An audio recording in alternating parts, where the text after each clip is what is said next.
بات یہاں تک پہنچی تھی کہ جب اللہ تعالیٰ نے عزیر علیہ السلام کو 100 سال تک موت دی اور جب ان کو زندہ کیا تو کہا کہ اپنے گدھے پہ بیٹھو، چلو بیت المقدس کی طرف۔ جب بیت المقدس میں آئے، جس علاقے کو یروشلم بھی کہا جاتا ہے، جب وہاں آئے تو دیکھا تو ساری دنیا ہی نئی ہے، دنیا بدل چکی ہے، نئے لوگ آ چکے ہیں، کیونکہ 100 سال تو اللہ نے ان کو موت دے رکھی تھی۔ تو جب بیت المقدس میں گئے، وہ پہلا پراگا ختم ہو گیا تھا، تو جب لوگوں کو دیکھا یہ ساری دنیا نئی ہے اور لوگوں کو اپنا تعارف کروایا، کہا کہ تیرا نام عزیر علیہ السلام ہے، میں اللہ کا پیغمبر ہوں۔ لوگوں نے ماننے سے انکار کر دیا۔ لوگوں نے کہا بھائی آپ 100 سال کے بعد کہاں آگے ہو؟ انہوں نے بتایا کہ اس انداز سے اللہ نے مجھے بہت عطا فرمائی، 100 سال میں فوت رہا، اب مجھے اللہ نے دوبارہ زندگی دی ہے تو میں آپ کے پاس آیا ہوں۔ قوم نے انکار کر دیا اور انہوں نے کہا کہ جب بخت نصر نے بیت المقدس پر حملہ کیا تھا تو تورات کو اس نے جلا کے راکھ کر دیا تھا، اور میں نے تورات زبانی یاد کر رکھی ہے، میں تورات کا حافظ ہوں، میں آپ کو سنا سکتا ہوں۔ قوم نے کہا ٹھیک ہے، اگر آپ تورات ہمیں زبانی سنا دیں تو ہمیں پتہ ہے تورات کے الفاظ کا، تو ہم مان لیں گے کہ آپ اللہ کے نبی ہیں۔ تو جب قوم نے یہ بات کہی، قوم کے چودھری اکٹھے ہو گئے، وڈیرے اکٹھے ہو گئے کہ جگہ پہ بیٹھ گئے اور تاریخ طے ہو گئی کہ آج آپ کو تورات سنائی جائے گی۔ اور ایک آدمی آیا ہے، وہ اپنے آپ کو اللہ کا نبی کہتا ہے، وہ کہتا ہے میرا نام عزیر علیہ السلام ہے۔ لوگ جمع ہو گئے، مجمع جمع ہو گیا، اور اللہ کے پاک پیغمبر عزیر علیہ السلام نے جب لوگ جمع ہوئے تو کھڑے ہو کر تورات پڑھنا شروع کر دی۔ ماشاءاللہ ان کو تورات زبانی یاد تھی، ساری تورات جو ہے انہوں نے زبانی لوگوں کو سنا دی۔ جب لوگوں نے تورات کو زبانی سنا تو وہ اتنے متاثر ہوئے، اتنے خوش ہوئے کہ انہوں نے اللہ کے نبی کی نبوت کو مان لیا، کہا کہ ہم مانتے ہیں کہ آپ کا نام عزیر علیہ السلام ہے، آپ اللہ کے نبی ہیں۔ تو قوم کو نبی کے ساتھ اتنی محبت ہو گئی، اتنی محبت ہو گئی، حتیٰ کہ قوم غلو کرنے لگی، حد سے بڑھ جانے لگی، جس کو قرآن کہتا ہے یا اہل الکتاب لا تغلوا فی دینکم، اہل کتاب اپنے دین میں غلو نہ کیا کرو، یعنی کہ محبت کے اندر حد سے نہ بڑھ جایا کرو۔ اس بات کی طرف اللہ کے پیغمبر نے اشارہ فرمایا تھا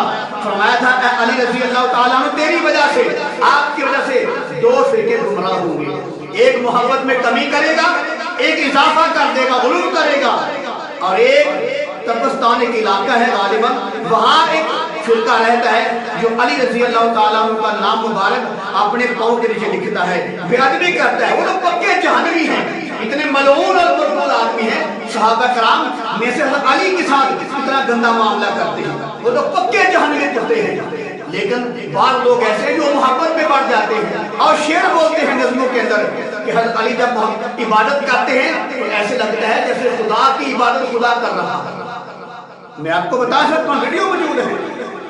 اور کبھی ان کا مقام اللہ سے بڑھا دیتے ہیں، کبھی ان کا مقام جو ہے پیغمبر سے بڑھا دیتے ہیں، یہ غلو کرتے ہیں، اور ان لوگوں کو اللہ کے پیغمبر نے گمراہ کہا ہے،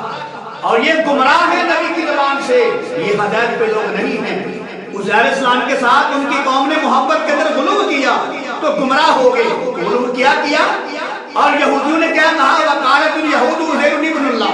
یہودیوں نے کہا کہ عزیر علیہ السلام جو ہے اللہ کے بیٹے ہیں، حالانکہ ھذا بہتان عظیم، یہ تو بہت بڑا بہتان ہے پیغمبر کی ذات پر۔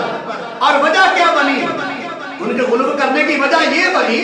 کہ ان لوگوں نے کہا کہ موسیٰ علیہ السلام کے پاس تورات آئی تھی، وہ ان کی تورات پتوں پہ لکھی ہوئی تھی، ہڈیوں پہ لکھی ہوئی تھی، گدوں پہ لکھی ہوئی تھی، اور جب یہ آئے ہیں تو انہوں تورات جو ہے اپنی زبانی پڑھ کے سنا دی ہے، ان کے دل کے اندر نقش ہے، اور وہ کہنے لگے کہ ایسا آدمی جو تورات کو زبانی پڑھ کے سنا دے یہ اللہ کا بیٹا ہی ہو سکتا ہے۔ پیغمبر کی بات کو مان تو لیا لیکن محبت کے اندر غلو کر کے گمراہ ہو گئے۔ تو معلوم ہوا جو حد سے بڑھ جاتا ہے وہ بھی گمراہ ہوتا ہے، جو حد سے کم ہو جاتا ہے وہ بھی گمراہ ہو جاتا ہے۔ لہذا یہودی جو ہیں اللہ رسول کی نگاہ میں گمراہ لوگ ہیں، ان لوگوں نے غلو کر کے اپنے پیغمبر کو اللہ کا بیٹا قرار دے دیا، جبکہ یہ بہت بڑا بہتان ہے۔ اور یہ بات یاد رکھیں، عزیر علیہ السلام عیسیٰ السلام سے 500 سال پہلے جو ہے یہ دنیا میں آئے تھے، اور عزیر السلام وہ واحد نبی ہیں جنہوں نے تورات کو دوبارہ پڑھ کے سنایا اور تورات کے اصولوں کو دوبارہ دنیا میں نافذ کیا۔ اور آخری بات کر کے بات عرض کرتا ہوں، جن کا ذکر کر رہا ہوں حضرت عزیر علیہ السلام، یہ جڑواں بھائی تھے، ایک بھائی کا نام ہے عزیر علیہ السلام اور ایک کا نام ہے عزیز علیہ السلام۔